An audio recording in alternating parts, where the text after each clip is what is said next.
Vivacité, ma radio complicité. La vie du bon côté, jusqu'à 15h, avec Sylvie Honoré. En ce qui concerne cette méthode d'apprentissage, le mind mapping, et moi aussi je vais en apprendre davantage sur ce sujet. Comment être le roi de l'organisation?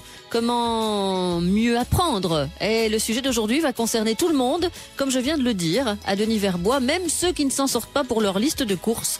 Vous comprendrez mieux cela en écoutant l'émission. Pour faire suite à l'émission d'hier aussi, nous allons vous présenter ce vendredi une technique pour mieux apprendre, donc surtout pour les plus jeunes, le mind mapping. Pour les enfants, pour les étudiants, dans le but, bien sûr, de mieux apprendre les leçons.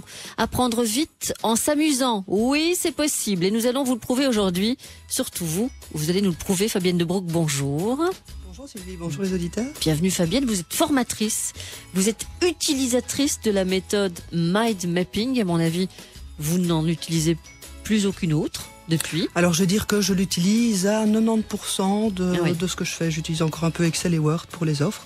Mais à part ça, tout passe par le mind mapping. Par le mind mapping. Dès lors, comment leur donner les clés de la réussite? Et c'est ça qui va nous intéresser aujourd'hui. Le mind mapping, Fabienne de Broek, serait l'une des réponses à ces problèmes. Absolument. Donc le mind mapping, c'est quoi? C'est une représentation graphique des informations sous forme arborescente avec des ramifications pour signifier les relations entre les idées. N'allez pas trop vite.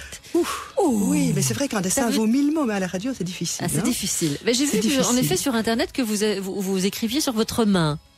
Oui, eh bien c'est un peu ça. Donc le mind mapping, c'est ça. On a un centre qui est vraiment le centre de la main, et puis on part avec des arborescences qui sont des branches principales, qui sont les doigts. On visualise bien. Voilà. Ouais. Donc vous parliez de votre liste de courses tout à l'heure. Ouais. Par exemple, pour faire une liste de courses en mind mapping, vous mettrez au centre courses. Ensuite, vous allez avoir des branches principales, légumes, fruits, viande, poissons, produits laitiers, divers, par exemple. Oui. Et puis quand vous allez penser à quelque chose, vous allez le mettre en sous-branche de la branche correspondante. Par exemple, si vous pensez à acheter des tomates, vous allez la mettre en sous-branche des légumes. Voilà, des légumes, etc. Parce qu'en fait, la pensée ne fonctionne pas en mode linéaire. Et donc, la prise de notes linéaires est une aberration. Et le mind mapping permet, avec les idées qui viennent dans tous les sens, de pouvoir les restructurer directement dans le bon ordre. Ça m'intéresse.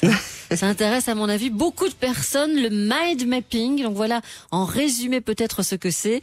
Et nous allons développer ce sujet pendant 2 heures.